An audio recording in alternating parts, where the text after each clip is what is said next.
Hello, everybody. Welcome to the MaffmanJones Movie Podcast. We've been asleep for over a year and a half, but we woke up and we're not dead. We're here to talk about Star Wars: The Last Jedi. Spoilers.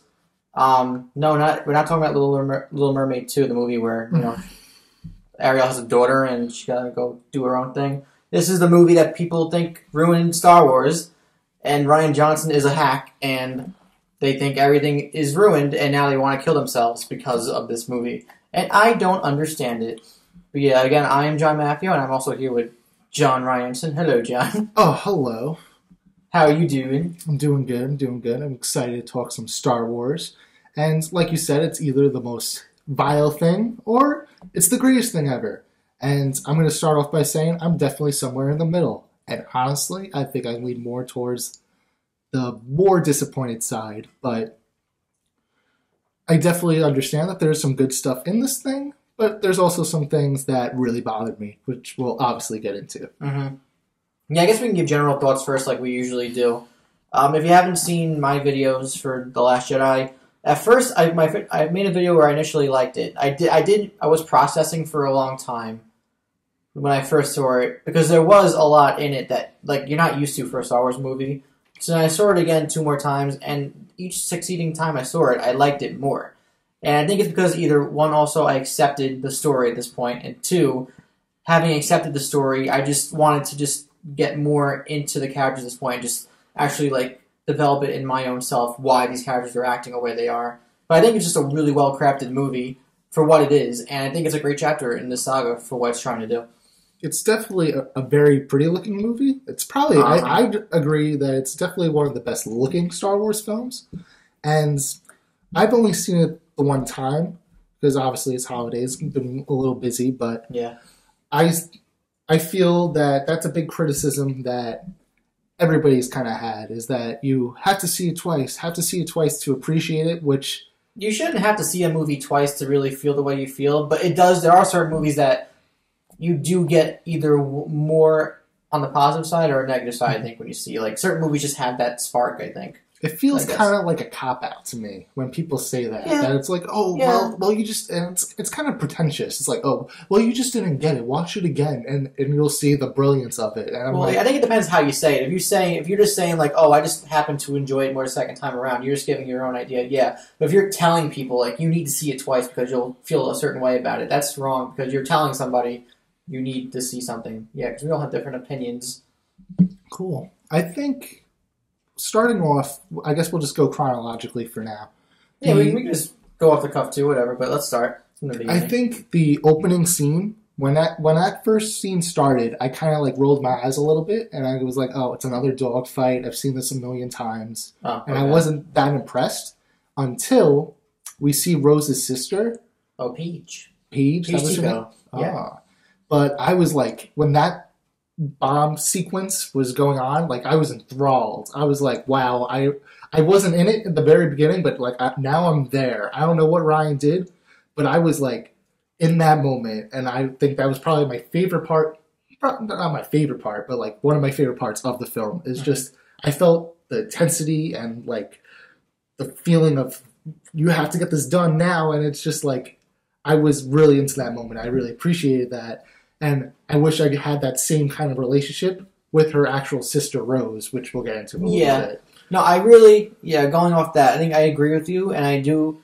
The idea of seeing her sister perish first and then meeting her after and learning that she's her sister because she has the other half of the moon, I think it's a cool jumping point to be, oh, that's her sister, and she's about to meet Finn now, so they're probably going to do something. Mm-hmm. I also really like Kelly Marie Tran, the actress who plays her. This is her first movie, I think, so I guess a lot of pressure going into your first movie being a Star Wars movie. Mm-hmm. And I think she was good. I just think the screenplay, her writing, and just the way her character was executed had much to be desired. But I think there's room to improve there for Episode 9. Mm-hmm. Because I really like the actress who plays her. I just think the story that her and Finn went on kind of was... Yeah, I liked it, but it's definitely the weakest part of the movie. But I think it's unfortunate that people are saying online that she's the Jar Jar Binks of this movie, and I'm hold the fucking phone there. That is again. That's really that is intense. Absurd. That's I don't even know. Jar Jar Binks is a CGI character who's like literally doing things for the sake of doing things because he's an idiot. Kelly Marie Tran's character actually has a place in this story. It's just that it happened to be that her story, I think, wasn't the best told story. Like, the whole idea of the Finn and Rose side plot. One, she meets him as he's trying to escape, which kind of undoes everything that he did in the first movie. Which he's a coward, but like, it's part of his character that he's just running off. Coward. Yeah, he was doing it to warn Rey, because he didn't want Rey to come into this giant mess and possibly get killed for it, I guess. Again, that's probably a judgment to me only seeing it the first time, because when I saw it, it seemed like he was reverting back to his roots of being a coward, and I was like, was the whole arc you had in the first movie was not to be a coward? You know why? And now you're reverting back to that. Do you remember the little blue thing, the little tracker they had? That he had that tracker, so he was like going off to like, so she was going to a location that wasn't them. Oh, okay. So again, there you go. There's a point that I've only seen it once, and that point kind of went over my head. But then the whole plan itself is kind of very convoluted and like unnecessary. It kind of feels which one? Overly complicated. We had to find a hacker to open this door, kind of thing.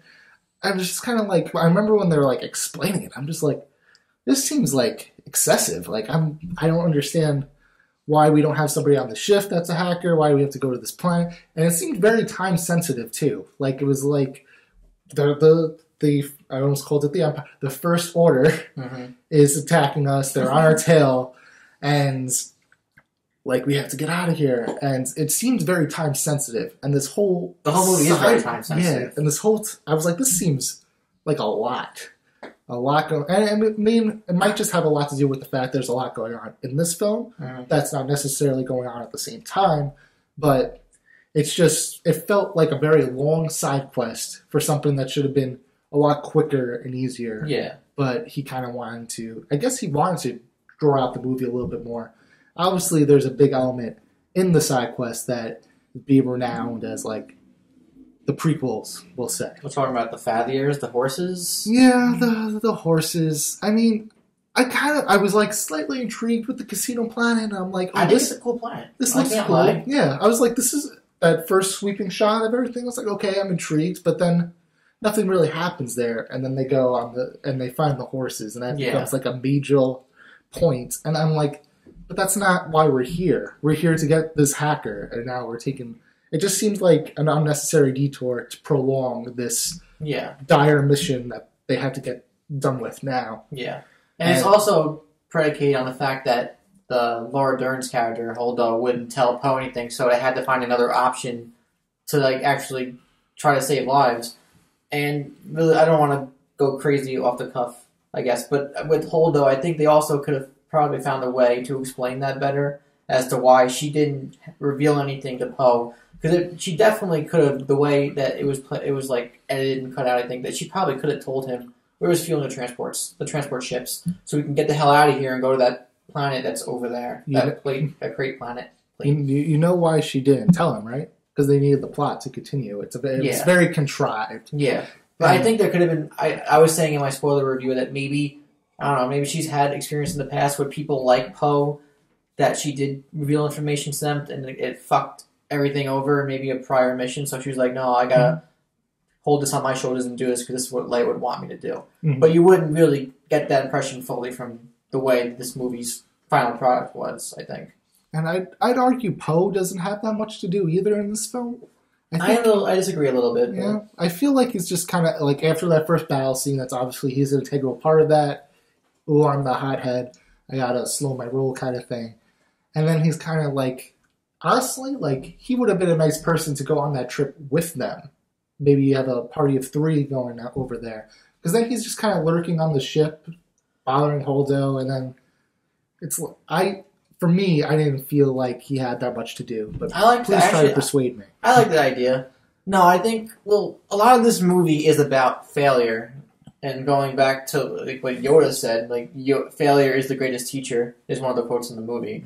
And this movie is constantly about characters attempting to do something and failing at it, only to like screw them over more and make things worse. And I really like the idea of the movie that's teaching audiences that failure is going to happen in your life, but in the end, it could get you somewhere that's good.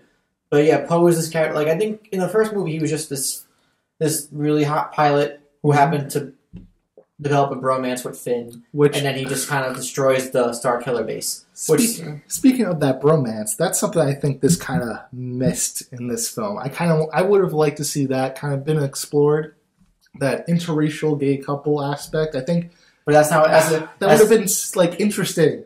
And then they kind of, but like, they're not gay though. They're not. It doesn't seem to be that case. No, definitely. At the end of this movie, it became very apparent that people saw Force Awakens, started to get that vibe, and then Disney was like, "Well, let's not do. We're not there yet. We're progressive, but we're not that progressive. So we're gonna have the black guy kiss the Asian person." And it's like, oh, that'd be... I don't think it's about that, but I think maybe they just thought, maybe this character's like, it's all about the writing and who they think would switch. Like, it could have probably happened. I don't think it's out of the question, but I think they had Ryan Johnson had other things in mind. But this leads me, what you just said reminds me of something. I think a lot of people are disappointed with this movie a lot because for 2 years, J.J. Abrams has a way with setting questions for people and giving people hype because the way he leaves questions out there. Who's Snoke? What's going on with Rey, what Poe and Finn, blah, blah, blah. And then people for 2 years on the internet make GIFs, memes, posts, theories, all this crap. And then the next movie comes out, and I think part of the reason why people get so mad is because things didn't turn out the way they thought it would, or the answers aren't what they were looking for. So it kind of feels like a slap in the face in a way. Definitely. And I think because you don't need all those things to make a good movie, but it does, I guess, hurt the process depending on how if you really wanted something to happen in the movie. Yep, I think that's definitely... I think it's more of an issue for the film when you're looking at Rey's parents. And like a lot of people have been saying, that can easily be retconned. That's just like a misunderstanding. But again, I feel like at this point, if you retcon it, then it'll look even more cheap. It would be to the I can't speak, to the detriment of this movie. I guess it depends on how they execute it. Maybe... I was saying this and also, too, in that maybe Kylo and Rey don't know the truth, and this is what they were just told to believe, and it's what they feel in the Force, but maybe it's something else is at work here. But I think it would be to the detriment of the next movie if they did retcon that.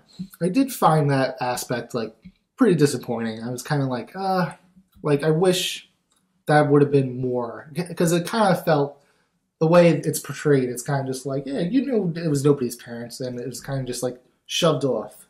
But the reveal of Snoke, or rather the death of Snoke with no real backstory, I actually liked. I think I had no issue with that. Because to me, Snoke was the bad guy. He was the Emperor, as it were. And you definitely get a lot of shades of Return of the Jedi in that whole scene.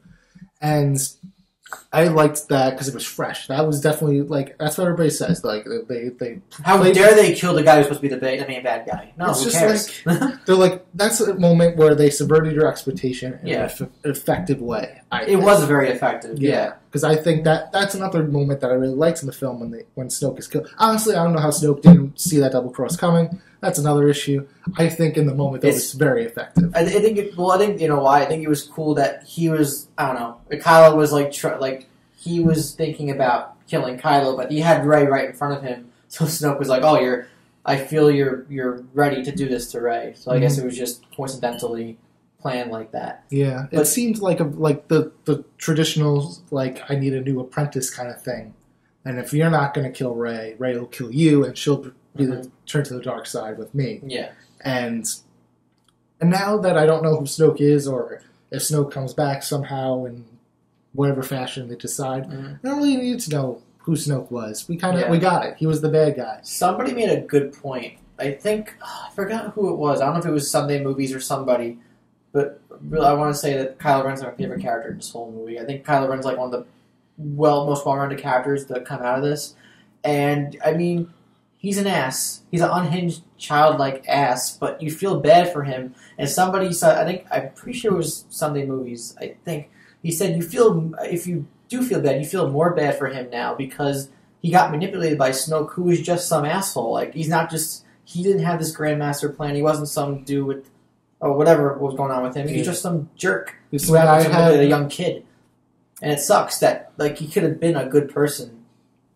had he like had more guidance from Luke or something like that. Maybe it's funny about Kylo Ren because I remember after the Force Awakens, I was like, "There's no redeeming Kylo Ren. There's no way. I don't understand how you would redeem him." And they give him like. And they give him somewhat of a redemption in this. They gave him the potential to redeem himself in this movie, which I didn't think was possible, which I was kind of impressed with. Yeah.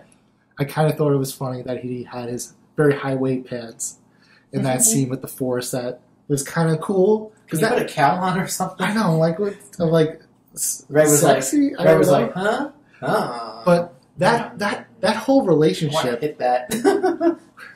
Yes, that's. I don't know. I feel like Rey as a character doesn't have much of a. I don't get that vibe that she's like down to bang. Like I feel like she's very like to the point, doing my own thing, strong, independent. I don't know. I feel like the second time, third time I saw it, when they touched Palm, just the way it was filmed and the way like she was. I don't know. I got that vibe a little bit, but I can see there was definitely a lot more chemistry between them versus like her and Finn. I always felt they had a very friendly vibe. Yeah. There was definitely a lot more chemistry with that.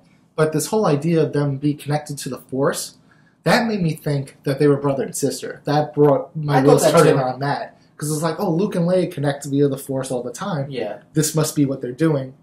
And until you realize it's Snoke's the reason why it happened. Which is, I felt was kind of cheap, but like, it subverted the expectations. Yeah. And I think I guess it was a good misdirect.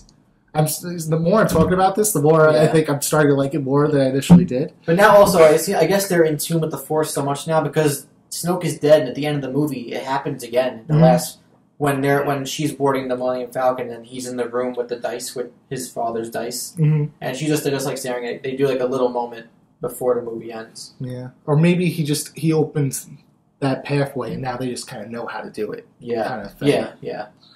But I guess we should talk about Luke. I feel like old man Luke is the about time. The next we've held off on him for some time. My hero. I'm curious your thoughts on Luke. This is one of the big reasons why people hate this movie, I think, and it's again a part of this is what I mentioned before with the whole sentimentality, expecting one thing. Mm-hmm. The whole original trilogy is about Luke Skywalker becoming the Jedi Knight, the hero, from being a farm boy in the first movie, like this young wimp. Like, he was a complaining wimp in the first movie, and then he becomes, like, this badass by the third movie. And you bet, oh, he's, like, my hero, like, he's gonna... Everybody's like, oh, he's gonna have the green lightsaber, and he's gonna tear shit up in this movie, and he's gonna be the heroic man he always was. And he's, like, a crippled old man who has nothing to do with anything because he made a really bad mistake with his sister's and best friend's son. Mm-hmm. And he's just an old dude who doesn't give a shit anymore. Yeah. And like, in context of the story... First of all, 30 years can change a person tremendously. People change a lot in 1 year, let alone 3 decades. And also, the way they explain it in the movie, it makes sense to me that he's the way his demeanor is, the way he wants things to go. He wants to die on this island. I understand it. I'm like, okay, you fucked up really bad, so it makes sense to me. But some people were really mad that he was not the heroic Luke that he was in the first 3 movies. And I guess it just really hit them hit them right here in the heart. I'm banging my chest right now like the heart. But I don't know. I feel like it's kind of that old saying, like, don't meet your heroes, and that's kind of what Rey or Luke was to Rey, was this heroic figure. He's like, I'm not all that. The biggest issue I felt with, like, because I think that Rey and Luke dynamic was my favorite part of the film. I think once they started training with the Force, that's some great chemistry, good world building. Yeah. The issues I had were, I guess in the film on the whole, is their attempts at comedy, or their Disney-fying aspects. Such as when he throws the lightsaber over his shoulder. Mm-hmm. I felt like that was supposed to be like a good, hilarious moment, but I was just like, oh, we went for a joke here? I agree. I know they were going for the thing, like, this is like the first moment where you're really like, oh, they're really doing something different with this movie. Mm-hmm. But I think that maybe he wouldn't have thrown, if I'm thinking in the character the way he was, I don't think he would have thrown it over his shoulder like that. Maybe he would have dropped it, or done something like a little more subtle. Mm-hmm. But I mean, it didn't bother me, but I could see why it seemed like a really like over the top, shocking. He doesn't want it. I definitely felt like a nervous laughter in the audience when that joke hit. They were just like, that was clearly supposed to be funny. What? But I don't think it was. And then you had the thing with the cow and the gutter, and it's like, oh, look, he's a crazy old man. And everybody's like, why? Mm-hmm. I get it. It's his day-to-day, but, like, I don't need this. Can we just focus on the training that I get it. He's got to be reluctant about the training. But, like, he's eventually going to train her. So, like, let's get into that.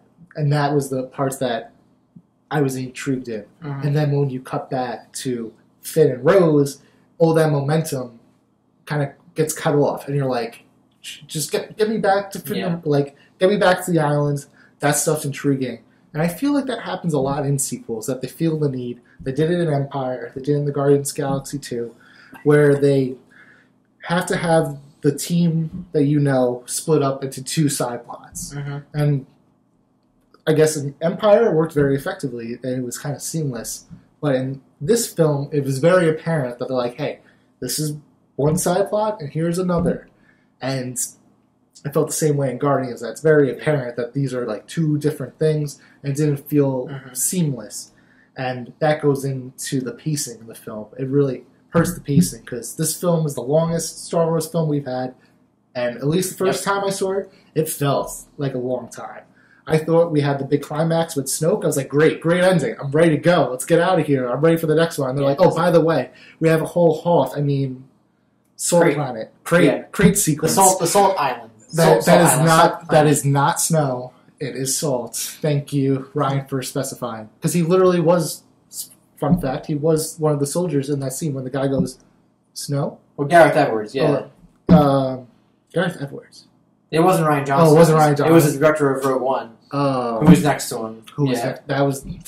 I misspoke, Internet. I'm sorry. Ryan, don't kill me. I'll get it for you. Ryan, they're going to tear you apart. Oh, I know, right? Ryan Johnson... Guys, nobody's talking about. Get him off the podcast. Sorry. Get out of here. It's a fun job. Peace out. But Ryan Johnson was in Rogue One. He was one of the iconic shot when they're about to use Death Star and the green laser comes out, and you see those two guys on the left there, they're like, "Urgh." He's one of the guys who's just hanging out like that. Cool. Cool fun facts. But yeah, I don't know. I keep, for the last 2 times I've seen the movie, I've been trying to connect this metaphor, because people are salty on the internet and the planet is salt, and they're destroying the land and making, whenever they ride on the salt, red sand pops up, and I'm like, so the red is the anger of fanboys who are not enjoying this movie, and it's just messing up. I don't know. I was trying to connect dots that weren't there, but I think that whole crate scene creatively, visually, is awesome. Mm-hmm. Oh, no, it's a very pretty looking film, but it felt like the movie ended. I felt like that was the climax. That's where everything was leading to. Wait, okay, so as Snoke dies, they fight the Praetorian Guards, and Kylo goes, "Join me," and she goes, "No." You thought that was and that's the end. Then she returns to the rebellion, and then set up for the next. Really? One. Wow. Mm-hmm. That's what I think. I think it had more to do with the fact that it felt very long, and I kind of was ready for it to end at that point. Mm-hmm. It was kind of I feel like the story's wrapped up. I gotta watch it again and see if it feels like trajectory speaking, how it feels like a beginning, middle, end. Mm-hmm. Just again, because I just feel like there was a lot going on, but that scene itself, that was a good moment. That's definitely one of those moments that people are going to look back on. Which actually, I think if you look at the poster, their pose is in the poster when they go back to back, which is a great moment. And I liked that his kind of join me. There's no light, no dark. There's just going to be me and my empire. Yeah, he's just basically pushing his agenda because he's in charge now. He's kind of he reminds me a lot of young Darth Vader. That this guy who's just I just want to rule the galaxy with somebody I care about. And I think there's something very sympathetic in that kind of need. That listen, I'm not trying to destroy the world. I'm trying to make sense of the world. Join me, and we'll try to figure it out together. It's kind of what they want, but in essence, they kind of want something more dark. Then I think the characters themselves realize what they're doing. Yeah. And now, in this final film, you're going to have Rey either... I think it's going to come down at this point that Rey is going to be one that either ultimately kills him or turns him. Yeah. Which Honestly, I don't see a turn happening. Not anymore. No. I didn't think so in the last movie, and then they turned me around here, but then once he asked her to join him, I'm like, okay, no, he wants complete control now. Yeah, exactly. Like, it's over. And then even in the sequence on Crate, when he's literally, like, screaming, like, blast that junk, that piece of junk in the sky. He's, like, screaming the whole time. You're like, he's off the rails. He's gone. He's a shade of Hux there with his unhingedness. Which, by the way, Hux had no business being in this movie either. He kind of was just there. And I was just like, ah. I liked Hux in this movie. Yeah. I feel like he was just over the top for the sake of being over the top. He reminds me of, like, in a weird sense, Megatron and Starscream. Starscream wanted the power, though. Besides that, I just feel like he's like that kooky inferior to Kylo Ren who wants to be in control, I think, in a way. But also, he's a little bit of a coward, too. Mm-hmm. And, like, he wants to kill. I like the dynamic of... You see the moment? Did you realize there's a part when Kylo is, like, unconscious after the lightsaber breaks and they're both in Snoke's room and Hux comes in? He's about to pull out his gun and shoot Kylo. Mm-hmm. And then Kylo gets up and he's like, "What? Like, we have to go to Crate, blah, blah, blah." I'm like, so there's a dynamic there where if the opportunity is, like, there, Hux will kill Kylo Ren. Mm-hmm. Because he definitely doesn't like taking orders from anybody. They don't like each other. Mm-hmm. Yeah, that's very apparent. You're right. That is an interesting dynamic. It's just they don't play with it enough. There's a couple moments of it that's really cool, but I think like that could be a really interesting element in the next movie. Mm-hmm. It's just tough because Hux he doesn't have an edge on Kylo in the slightest, and there's only so much you can do. But he could be like that sleazy slime ball in the next one that like goes on. Maybe they go on their own accord. He doesn't want to listen to Kylo Ren, but if he has to. But if he has the moment, if he has an opportunity to, he will do something. He's definitely he's got shades of Tarkin, I think, as kind of like just the second man kind of thing. Yeah, and clearly he wants to be more than that. I'm getting nerdy here. I think Darth Vader respected Tarkin in the Empire. I don't think Kylo Ren doesn't respect Hux. Mm-hmm. He's just literally he's keeping him around because literally the First Order needs him. But if he would kill him if he really had to. Mm-hmm. But I guess back to the crate scene. Obviously, one of the issues that I had was Rose's lovely one-liner about we gotta fight with what we love. That whole moment was just like a audibly sighed with that. I agree. That's another thing where I was like, that doesn't make sense to me. Because we had a great moment with Finn. I was like, when Finn's going to do it, I'm like, good, redemption. Another redemption moment for Finn. I was ready for him to die. Yeah, I'm like, Rian Johnson, you're gonna kill Finn? I was like, that is bold. I like that. They held on him. They held on that moment for just long enough where you're like, it's happening. And then it doesn't. And I'm like, that would have been a great close to his character. Yeah. Granted, this whole set. Well, no. I feel like that would come full circle. He worked for the First Order again. It's gonna happen. I keep trying to say the First Order. He started there. He rebelled against them, and ultimately he died protecting the Resistance. I thought that was poetic. I wasn't choked up and like this wasn't a Toy Story 3 moment that I thought everybody was gonna die, but it was I respected the decision. I was like, that is a good moment. That's a good character choice, and I think we've done all we can do with this character. Here he goes in a heroic blaze of glory. Kind of something that Han Solo should have had. Because in The Force Awakens, when he walks out on that balcony, you know he is so. This is the most dramatic, over the top thing. Yeah. He is so dead. It's super choreographed. I think in context of the story, I think I liked it a lot that his son killed him. Mm-hmm. It helped start that conflict.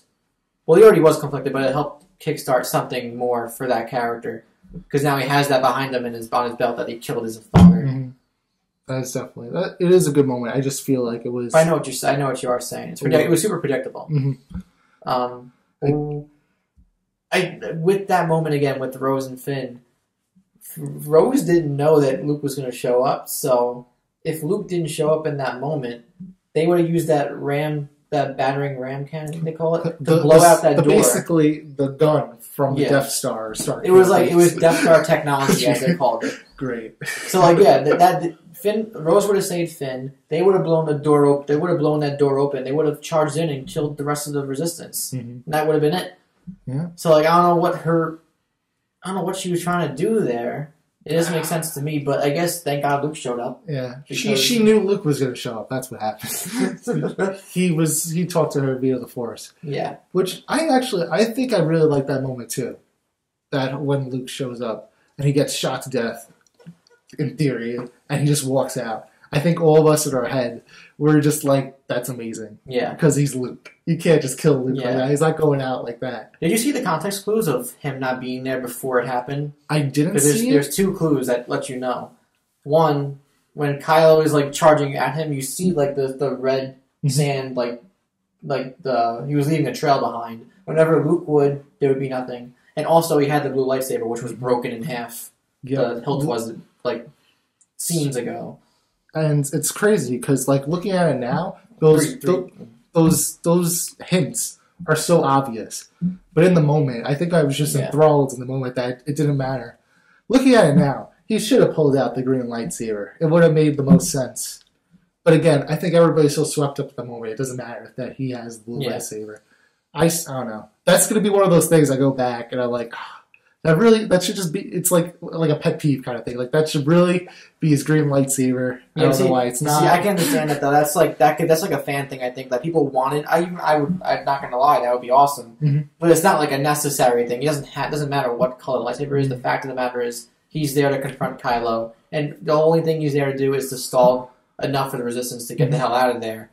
I also liked it because it was very reminiscent of, I know people shit on the Force Awakens because it's too similar to Episode 4, but I think this actually did the callbacks in a much more effective way because that whole showdown is kind of like Obi-Wan sacrificing himself at Darth Vader. And it's reminiscent of that. Very reminiscent of that. Even almost quotes Obi-Wan. Yeah, basically. And I liked that. I thought that was a good callback in a sense, but it wasn't like, hey, you like A New Hope? Remember that part of A New Hope? Wasn't that great?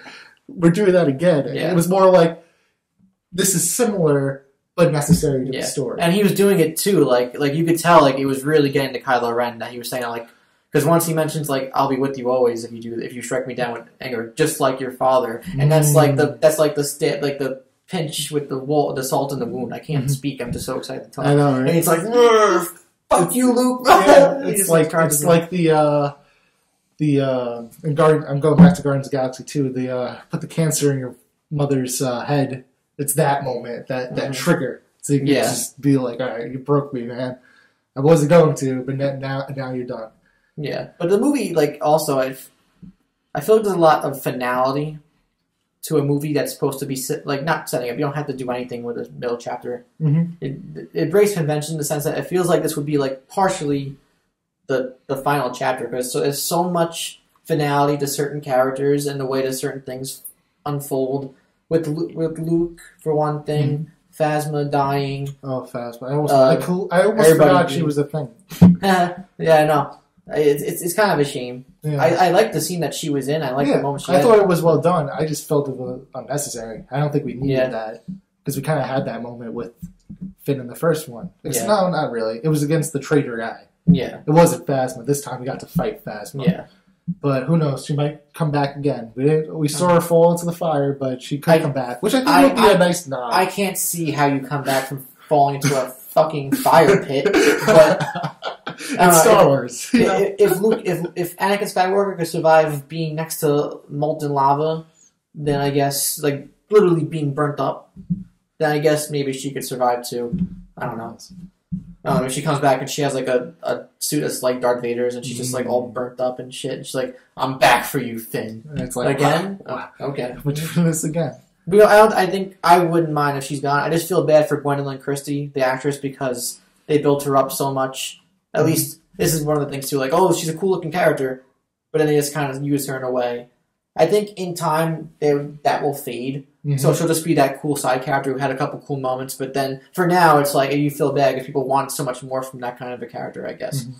How did you feel about backtracking a little bit about Rey's cave sequence, or hole in the ground, rather. Well, with the Yeah.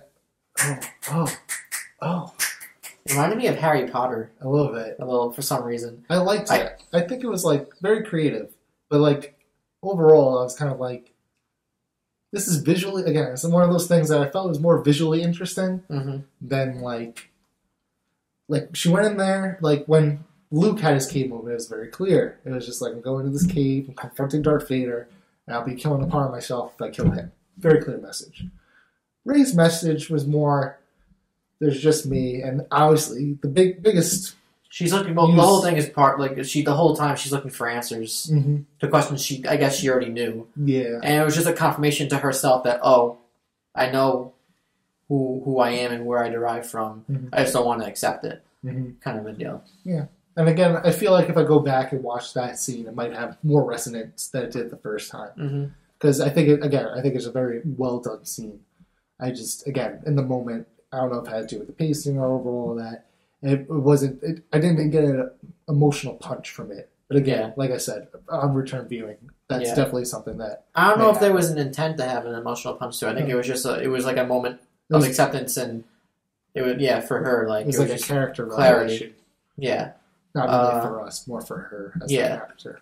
I guess the last thing that we have yet to talk about is Leia. We have yet to mention Leia.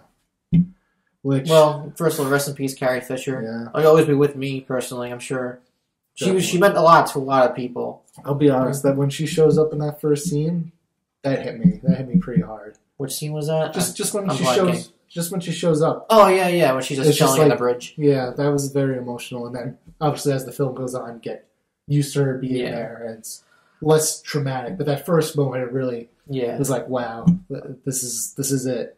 And she has some really good moments in this movie. We'll get to the big moment. The big moment. There's a part on Crete when they first go to that planet and they're all just hanging by the hangar bay. And do you remember this? It's like a wide shot that cuts into a close up of her just looking out into the vastness, and she has like this cloak on or like a hood, and she's covering her face and she's just staring, and it's like one of the most subtly badass moments I've had from her character. I just like that scene a lot because she's just chilling there. I don't know if you remember. Do you remember that? I don't remember offhand. If you see it again, just like next time you see it, catch. I don't know, just a really nice moment I think because she's being General Leia. She's just kind of like waiting until the First Order shows up. Exactly. But even the moment with like one of my favorite moments of the whole movie is with her and Luke when Luke shows up for the first time and he's like, "I know what you're gonna say.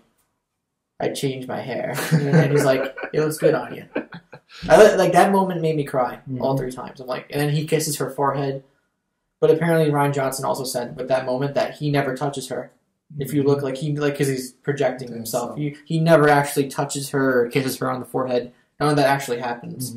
It's just the visual. It seems that way. He never physically touches her. Yeah, but I guess we could skip to Superman, Leia. I guess. Yeah. I didn't mind it. If I'm being honest. I'll be honest, I wasn't crazy about her going in a coma for half the movie. I felt like that was kind of cheap. Yeah. Like, I feel like when you don't know what to do with a character, you pull a Spider-Man 3 and just put them in a coma or erase their memory. Yeah. So you don't have to worry about them. The only reason I could buy into that is because I guess, kind of like when Luke was, like, he literally died at peace doing what he did. I guess her using the Force to get the hell out of space back to the ship just, like, sent her into, like, maybe not, I guess it was a coma, but I guess it just knocked her out. Because she exerted so much energy doing that. For me, I didn't find it that weird. I mean, it was filmed weird. It was a little off, but like the way because it I don't know, like so like I don't know, she's just like floating there. I like the moment where she's floating and like she like her hand like flickers and then the moment she starts moving through space, the way it's filmed, that's where it gets a little not cheesy, but it just felt weird. But I think it's a good moment for that character. Yeah. Like, because Leia never really used the Force before like that. And to see her actually use it like that, it's like, it's kind of inspiring. No, that's the wrong word, not inspiring. It was powerful, but it probably could have been choreographed and executed in a more intimate way, maybe. I don't know, maybe with like more close-ups or like medium shots. I think a lot of people that have issues with that moment is kind of what an issue that I didn't really have. People being kind of like shocked that these are things we've never seen the Force do before. Yeah, like Rian Johnson does that a lot. Like he introduces things that haven't happened in the previous movies before. Mm-hmm. Yeah, which is kind of like, which is, I guess, especially in that moment, is distracting, despite the fact that what's going on is also distracting. So yeah.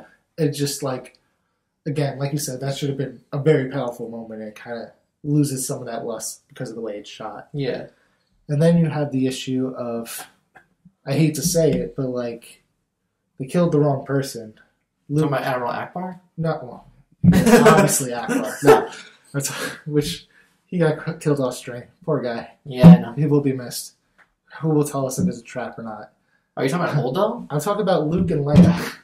Right. Yeah. Luke should have lived, and Leia should have. There were so many moments that Leia should have just went out peacefully. And unfortunately, given and that's the thing. I think they had bigger plans for her character in the final movie, mm-hmm. and it concerned most likely her son. Maybe a big confrontation there, or maybe they were building up to something where it would ultimately decide whether or not Kylo's good or not.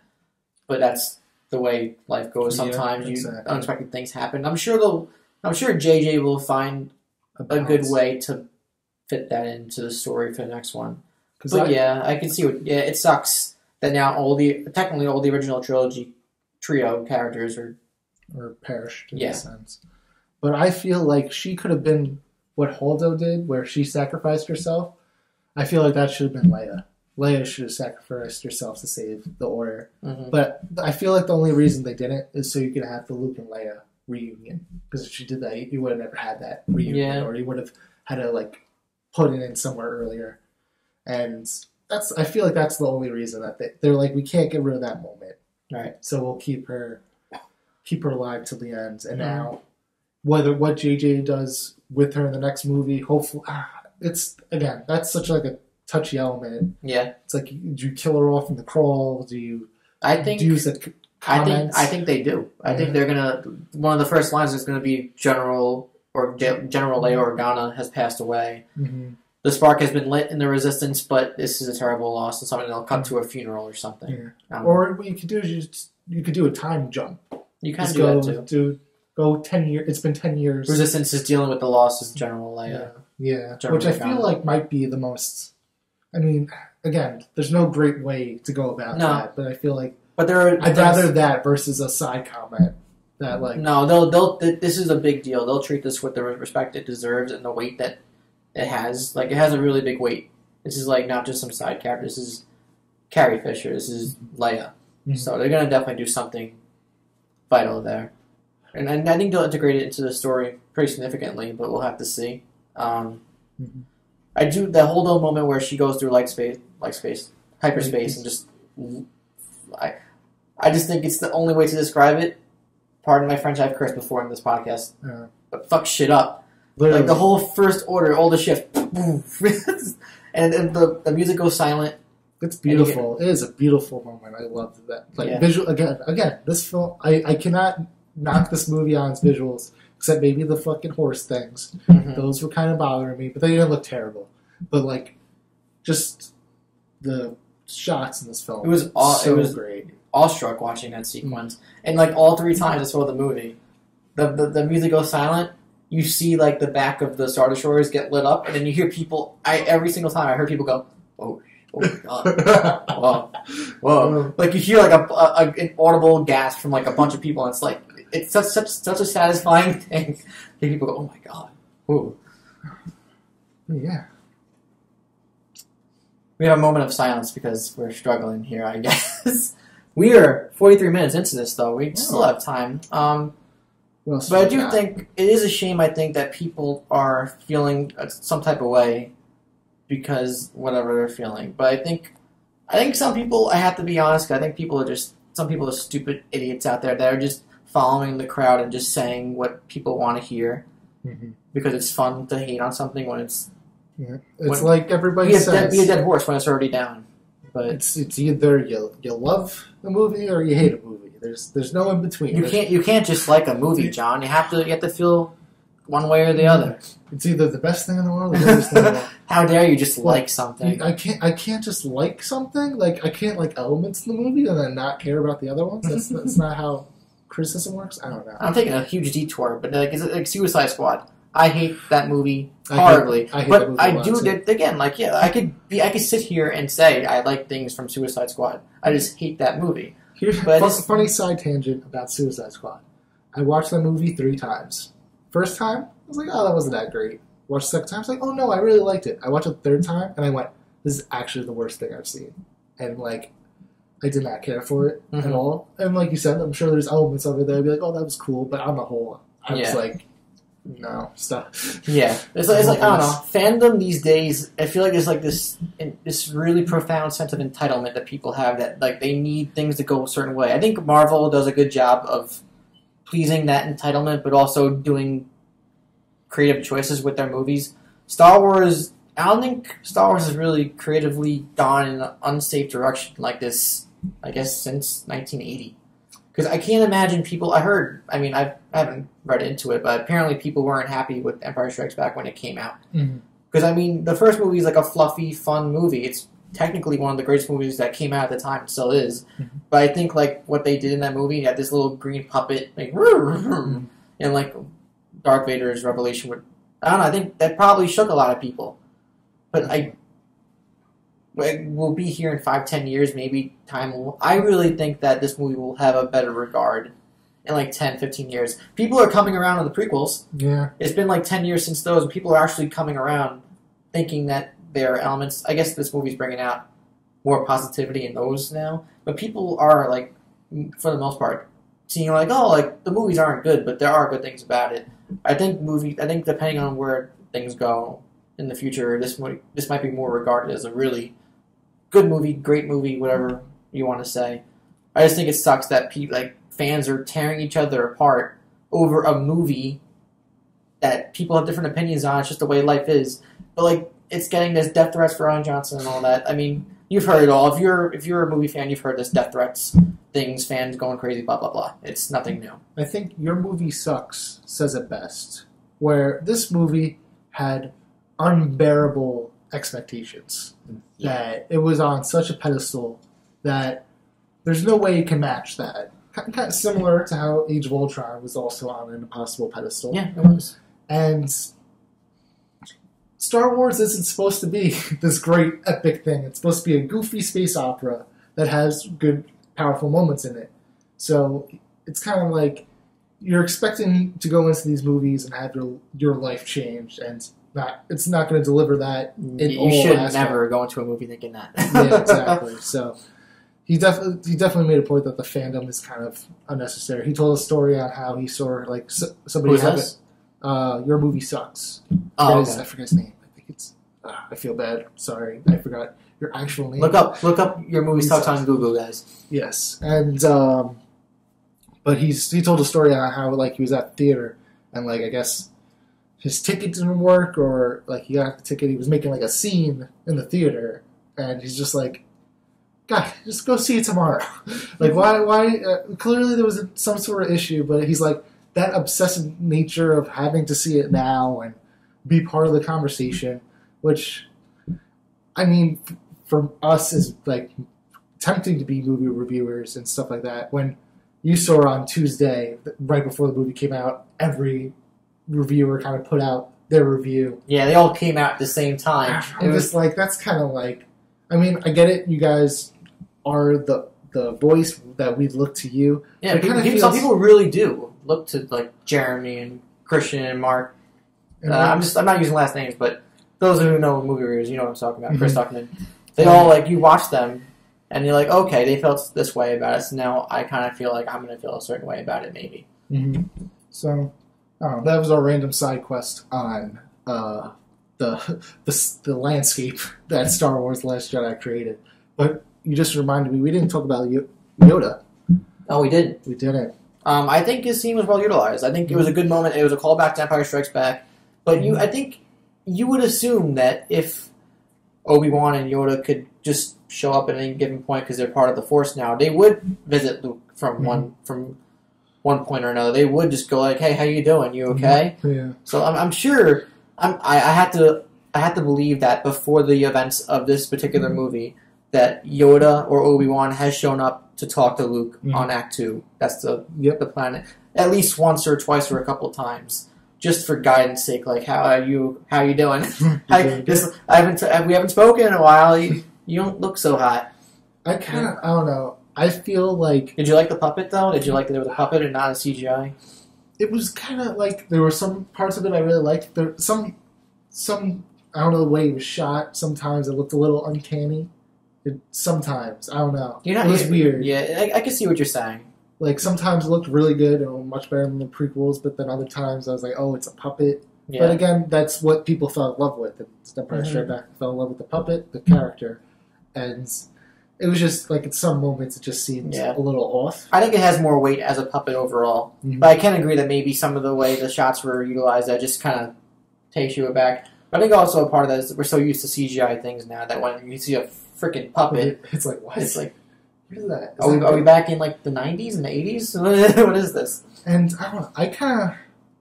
I don't know how much sense it would have been, or it probably would have been harder to reproduce this, but I kind of wanted Obi-Wan to be the person that comes back and talks to Luke. Yeah, and you would assume that he would see Alec Guinness and not Ewan McGregor. Yep, exactly. But which, by the way, we didn't get a Ewan McGregor in this at all, right?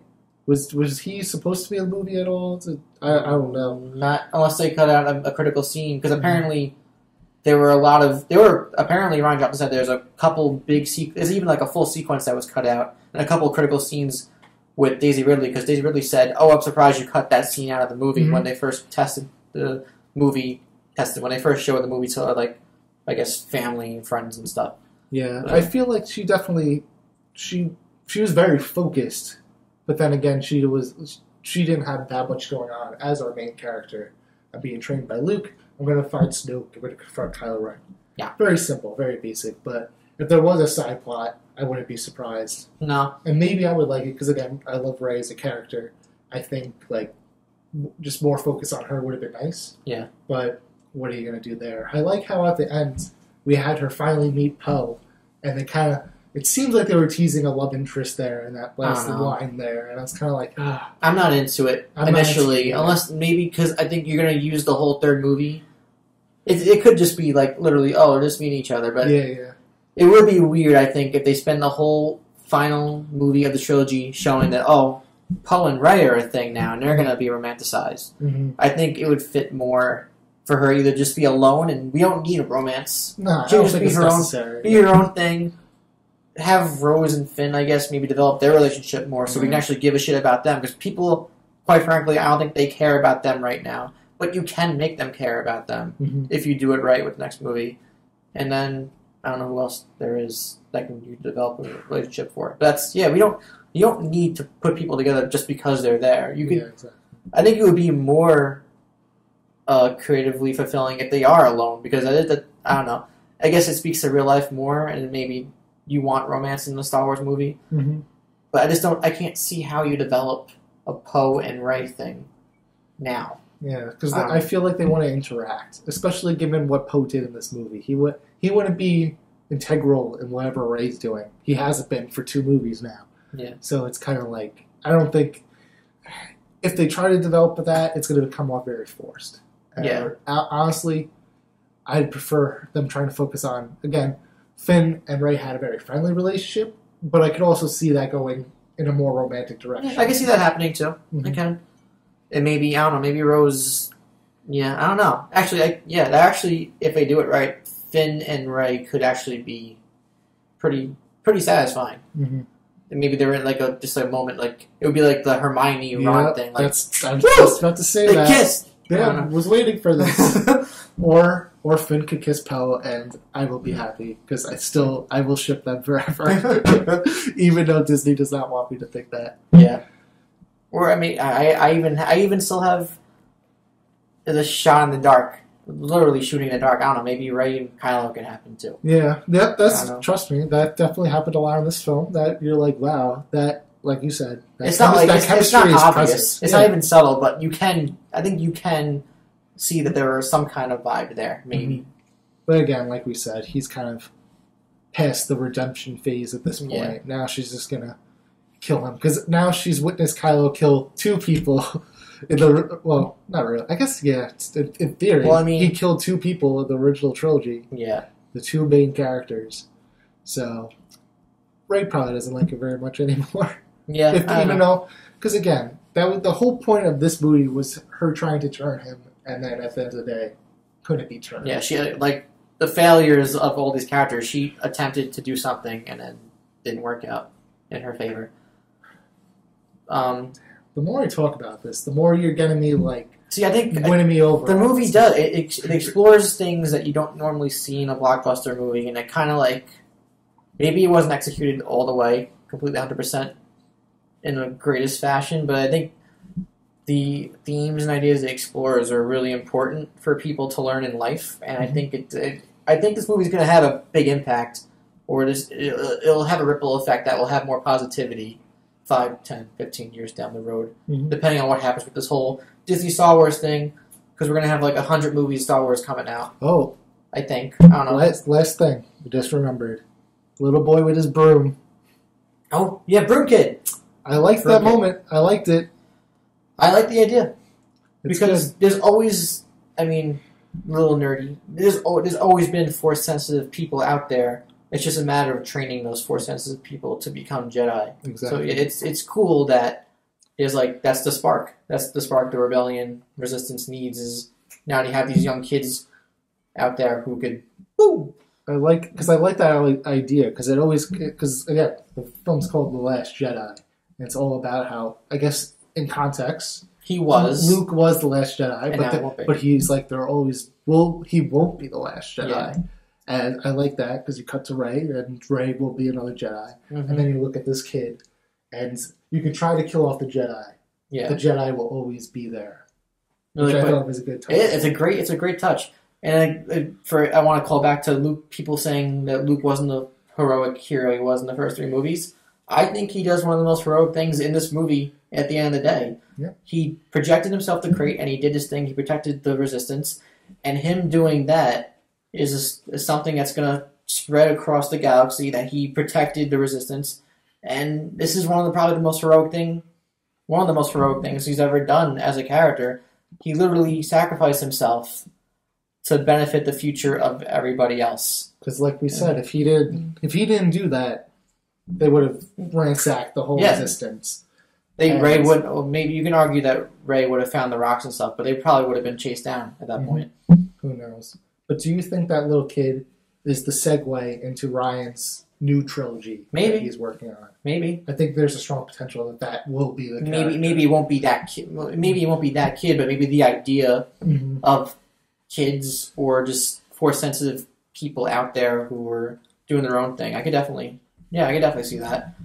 If it's going to be something that's unfamiliar and it's completely new characters, if it's not the Old Republic or it's not something Clone Wars, if it's I could definitely see that, yeah.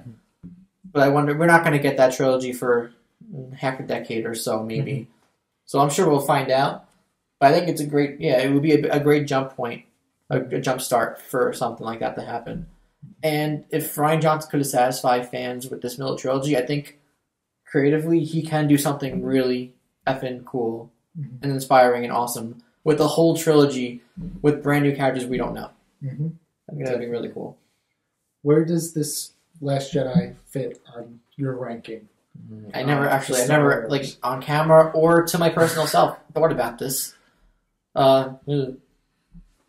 Okay, I'll give my tentative ranking of the Star Wars movies right now. I'm starting from the bottom. Now we're here. I flip-flop between Phantom Menace and Attack of the Clones. I flip-flop every single time I watch movies. I'm like, I like this one more or less, blah, blah. But for now, I would say Phantom Menace, Attack of the Clones. I never saw the Clone Wars animated movie that came out 10 odd years ago. I guess Revenge of the Sith, Rogue One, Return of the Jedi. Shit. Force Awakens, Last Jedi, New Hope, Empire. That's what I'm going to say for now. That's definitely going to change, though, because I just pulled that out of my ass. Yeah. Do you have a ranking? I definitely agree with that for the most part. There was a time I loved, when I was younger, I loved Attack of the Clones. I will admit that. Looking at it now, not the greatest movie ever. But I'm like you. I flip flop on the first two because I like the Fate. What's the song? Duel of the Fates. Duel of the Fates. Like that. That's a great moment. But when I watch that, I don't feel anything because Darth Maul as a character is not developed in the slightest. He's just a cool looking character. So I don't feel a lot when I watch that scene. It's a great scene. It looks nice, but there's not a lot of weight to that. And I feel like that's why everybody always puts it above Attack of the Clones because of that scene. And one scene doesn't make a whole movie, but I can see what you're saying. So I'd probably just put episode 1 on the bottom, 2, 3, then probably 6, Rogue One. I think after Rogue One, I'd put Last Jedi. Or maybe. No. Yeah. I think it's honestly, right now, I've only seen it We're once. so conflicted right Saw it once. It's probably honest because I did enjoy Rogue One for what it was. So I put it above Rogue One because whatever it is, I rewatched The Force Awakens before I went to see The Last Jedi, and I really enjoy it. Again, it's a damn well-made movie. It's got a lot of loose ends, but like I really enjoy it, and that's probably because it feels like a retread of A New Hope. But I think that it's very fun. It's fun. It's fast-paced. Doesn't drag. It's going. I like it more than Last Jedi in that sense. Again, watch Last Jedi again. That may change. That's fine. As for the original trilogy, at that point you go 4 and 5. Which, honestly, I've seen 4 so many times that I feel like I kind of gotten over it. Because, again, it's kind of been done to death at this point, and there's been so many films that kind of, like, do similar things that the original film did, that it's become tired, but I recognize for the time that's groundbreaking. Yeah. Again, it's one of the best ones to do that formula, I guess. Exactly. And again, films over time, they age. It's just that's what happens. Yeah. But you can't go wrong with Empire. You just can't do it. Yeah. I completely agree. It literally do we just I think I only flipped The Force Awakens and Last Jedi. I think that's all I did. I think we have the same list. I think you did say that, yeah. But we're gonna get so many more movies. I really hope the future of Star Wars isn't saturated. That's definitely a lot of people are on Disney's bad side now with Last Jedi. Especially since they purchased Fox, and now everybody's like they're taking over the world. I mean, they've been taking over the world already. I don't necessarily agree with the Fox merge. I mean, that'll be another story for another day in podcast. But I don't know. I don't like the idea of monopolies and Disney just buying every movie company for the sake of getting characters back. Because what's going to happen is we're going to have 3 big budget studios, and then we're just going to have a bunch of indie videos or studios, and there's no middle of the road. Yeah, it'll be like what everybody's saying: you love it or you hate it. Small budget, big budget. That's all you're going to get. But the future of cinema is kind of terrifying right now. I can't lie. I love the superhero movies. We're getting a lot of good ones, but it's like even like Star Wars too. But I just think maybe we're getting to a point where we could pump the brakes a little bit and not make so many movies all the time. Especially if you're a family person, you can only see so many movies a year. When you have literally like 5 or 6 superhero movies coming out a year, and you have kids or you want to see all these movies, you might not be able to fit all that into your budget, depending on how. Like literally, let's. I mean, we have a couple more minutes. Let's count out. We had Logan. We had Guardians of the Galaxy. You had Wonder Woman. You had Spider-Man: Homecoming. You had Star Wars: The Last Jedi. I'm definitely missing some. Thor: Ragnarok. Spider-Man. I mentioned Spider-Man. Oh, you said Spider-Man. And Justice League. There you go. So I don't know if I'm missing. That's 7 movies. If you have a family, that's like $700. And maybe. And that's why it's one of the many reasons Justice League didn't do well. But again, that's another story for another video. I guess. I think I'm good. Yeah, me too. I feel so much better. That was very cathartic. I know, right? But yeah, I guess those were our spoiler-filled thoughts on The Last Jedi. As I've said before, if you watched this and you didn't see the movie, congratulations, we drew this for you. Yeah, congrats. Now go see the movie and form your own opinion. And be honest with yourself. I think the most important thing as a person is when you see any movie, I don't care what movie it is, don't go in with preconceived notions of I should feel one way or another about this movie. Feel the way you want to feel. Even if it takes you like a fucking month or two to be like, okay, this is how I feel. Don't like follow a train of other people because you think it's the cool thing to do. Do Be independent. Be strong. Be a strong woman who doesn't need no man. And of course. do your own thing. Preach. Preach. Yes, Queen. But yeah, I just want to thank you, John, for joining me again on this wonderful galactic ride. Oh, yes. Always a pleasure to talk Star Wars with you. Of course. And I guess, I don't know, Han Solo is still tended. I completely. It's supposed to. Literally, that movie didn't cross my mind until you just brought it up. And I was like, oh, God. Well, the latest that's thing, coming. Ron Howard recently said, literally recently, is that it's supposed to be like a gangster movie. Or it's supposed to emulate the tone of a gangster movie. It's still coming out in May, I think. Even though all this shit went down with Lord and Miller. Yeah. They gotta show me something for me to get excited. I think we're getting a trailer in January. Yeah. It's close. If the movie's coming out in 5 months, they have to have some kind of footage out there soon. At least, you know what? They probably don't want to stink up the room because people don't like Last Jedi, or like there's a divide with fans. They don't want to divide fans more with footage that people aren't going to like either. Exactly. And if you not my movie, not my Han Solo movie. Like, yeah, Christian Harloff said this too. If you see that trailer and you don't believe that Alden Ehrenreich is Han Solo in the trailer, the movie, you're not going to give a shit about the movie. So you have to put out footage that's like, that looks good. Oh, I want to see Solo. that. There it is. Yeah. I love that character. Show me more of him. Yeah, so we'll see. I don't know. I'm scared, but I'm glad I'm scared for Star Wars. I don't want to just be safe. Like, oh yeah, we're expecting good movies. Like, I don't want to be like, I don't know what's happening next. So, yeah. So yeah, that's it. That's the Last Jedi Spoiler Podcast. If you're watching this on YouTube, like, subscribe, all that fun stuff. Comment down below what was your favorite part of the movie, worst part of the movie. Do you care about Star Wars still? If you don't, go fuck yourself. No, I'm kidding. That's fine. You can feel how you want to feel. Just let loose. We're your therapists. Mm-hmm. And let's be cathartic and therapeutic about this. And not sure when we'll come back. Literally, it's hard. Movies are crazy. There are so many movies coming out, but there will be another podcast. Just I have no idea when. And that's it. Any last words from you, Joe? Nothing. I think we covered everything, and I think that after all this talk, because I was more on like this movie was a 6 out of 10 kind of guy. Now I'm leaning more towards a 7 because of this. Just because of this talking. I was like, John, you educated me. You put things in more perspective for me. And like I said, on a second view, it may easily go to a 7. I hope so. But if you guys are interested, you can find me at some real good movies. Right now, I haven't been doing that many videos lately, but I do have a couple end of the year lists coming out, so you can look out for those. You can find me on the social medias and stuff, on the Facebooks and the Instagram. All that fun stuff. Mm-hmm. We post things. We're millennials. We try to. Oh my god, I have a picture of a cheeseburger. Oh my god. Look at this juicy burger from Cheesecake Factory. It's double patty. Okay, that was weird, Tandy. My fetish for cheeseburgers had to come out at some point. Of course.